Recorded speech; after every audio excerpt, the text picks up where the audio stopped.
네, 여러분 안녕하세요. 코인원픽입니다. 오늘 또 짜증나는 기사 하나 소개시켜 드리려고 제가 방송을 좀 켰습니다. 그리고 요즘에 제가 조금 바빠가지고 계속 방송을 좀 많이 못 키고 있어요. 그리고 제가 섣불리 코인을 또 추천을 해드리면 여러분들이 또 피해가 갈 수 있는 시장 상황이거든요. 비트코인이 좀 어느 정도 안정을 찾은 후에, 좀 코인 추천을 좀 이어가도록 하겠습니다. 그리고 오늘은 일단, 과세 문제에 대한 이야기를 좀 하려고 방송을 좀 켰습니다. 먼저 기사를 좀 볼게요. 홍남기, 이 홍남기 이분 참 힘듭니다. 힘들어. 내년은 암호화폐 과세 문제 없어, 증권거래세 과세 불가피라는 제목만 봐도 정말 짜증나는 일이죠. 사실 이 암호화폐에 대해서 지금 과세를 할 수 있는 인프라가 제대로 갖춰져 있지를 않아요. 여러분들도 아시다시피 뭐 바이낸스나 이런 데로 다 지갑 이동하면 되지 않습니까? 그 다음에 디파이도 마찬가지고. 그런데 어떻게 정부는 자꾸 과세를 자꾸 걷겠다고 이렇게 나오는 건지. 그러면은 결론적으로는 뭐냐, 전부 우리나라 시장을 떠난다니까요. 좀 감을 좀 찾으셨으면 좋겠어요. 그래도 한번 좀 보겠습니다. 대체 뭐라 그러는지. 홍남기 부총리 국회 기재위 국감 참석, 과세 인프라 구축, 거래소 정보 공유 방안 협의.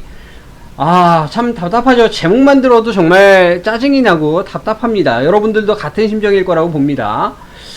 그리고 주식 양도거래세 과세 불가피, 시장 왜곡 방지. 자, 한번 보겠습니다. 무슨 내용인지. 홍남기 경제부총리 겸 기획재정부 장관은 가상화폐 과세 인프라가 충분히 갖춰졌다며 내년 예정대로 과세를 하겠다는 입장을 재확인했다. 아니, 과세 인프라가 대체 갖춰졌다고만 얘기하지 말고 뭘 갖춰졌는지, 어떻게 갖춰져 있는지를 좀 얘기를 좀 해보세요, 제발.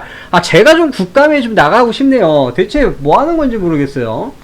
주식 양도소득세와 증권거래세 이중과세 우려에 대해서도 시장 왜곡 방지 차원에서 과세가 불가피하다고 밝혔다 라고 했는데, 20일 오전 국회 기획재정위원회 기재부 국정감사에 출석해서 내년 과세에 아무 문제가 없다고 생각한다며 이렇게 말했다. 아니, 문제가 없으면 왜 문제가 없냐고요. 이렇게 문제가 많은데 지금 자기 혼자만 문제가 없다고 하는 게 대체 뭡니까? 유경준 국민의힘 의원, 사실 요즘에 국민의힘 말이 좀 많은데 어쨌거나 유경준 국민의힘 의원이 이날 가상자산에 대한 탈세와 탈루, 자금 세탁 방지할 필요가 있어 과세를 하기로 합의를 했던 건데, 인프라 구축이 되지 않으면 원래 목적은 이루기 어렵고 시민 세금만 걷어가게 될 것이다 라고 지적을 했다. 그렇죠. 유 의원은 또 국내 거래소 간 거래된 사항에 대해 거래소를 이동했을 때 정보 전달이 불가능한 상황이고 국제 기준도 확정되지 않은 상황인데 3개월 뒤에 과세가 불가능하다고 생각한다면서 디파이 이자 수익금 등 사규모는 아예 파악이 불가능한데 기재부 답변은 다 원론적이라고 꼬집었다. 자, 여러분, 저는 여기에 대해서 어떻게 생각을 하냐면요, 일단 인프라 구축은 어느 정도 되어 있긴 한데, 여전히 부족하다고 봐요. 인프라 구축을 하려는 이유가 뭡니까? 탈세와 탈루, 자금 세탁을 방지하려고 하는 거잖아요. 그런데 아무리 이거를 갖추려고 해도 저희가 지갑 이동을 할 수 있기 때문에 도저히 인프라 구축을 완벽하게 할 수가 없습니다. 이런 상황에서 만약에 이렇게 세금을 걷어가게 한다라면 유경준 국민의힘 의원은 시민의 세금만 걷어갈 거라고 얘기를 했는데, 제 생각에는 그건 아니에요. 시민의 세금만 걷어가는 게 아니라 아예 세금을 못 걷어가게 하고 해외 거래소에 배만 불려주는 상황이 발생할 거예요. 왜냐면 모든 사람들이 전부 바이낸스나 다른 해외 계좌로 다 옮길 거예요. 왜 세금 왜 냅니까? 돈 많아요? 아니잖아요, 그죠?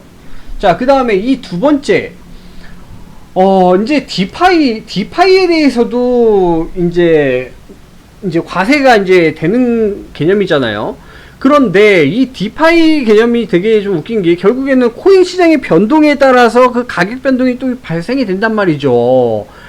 제발 이런 법을 내는 사람들은 좀 공부를 좀 하고 좀 법을 냈으면 좋겠어요.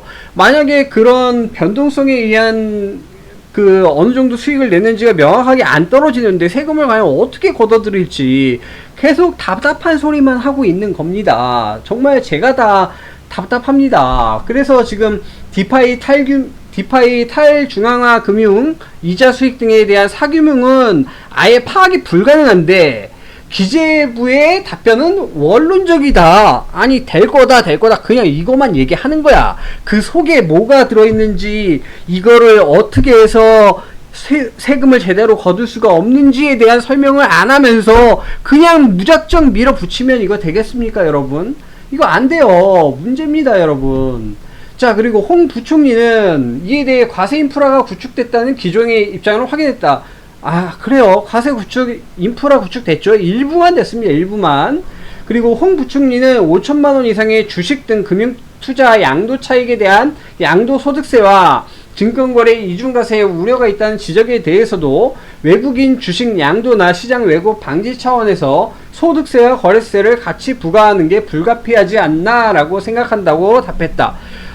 아, 지금 경기도 한참 지금 너무 어려워서 죽겠는데 이렇게 해서 투자 심리까지 위축하면 대한민국 망하자는 겁니까?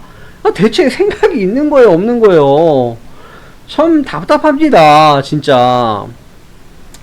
아, 진짜 이런 뉴스 기사를 볼 때마다 이렇게 비단 저만 이렇게 짜증이 날까요? 아닐 거예요. 대부분의 국민들이 이런 지적에 대해서 짜증이 날 거예요.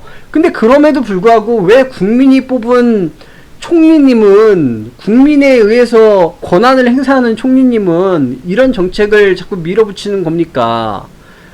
아, 참 우리나라도 답답하고 이런 상황도 답답하고 가상화폐에 대한 이해를 제대로 못하고 있는 사람들이 이런 정책을 추진한다는 것 자체가 저를 너무 답답하게 합니다. 네, 지금까지 코인원픽이었고요. 구독과 좋아요 많이 부탁드릴게요. 감사드립니다.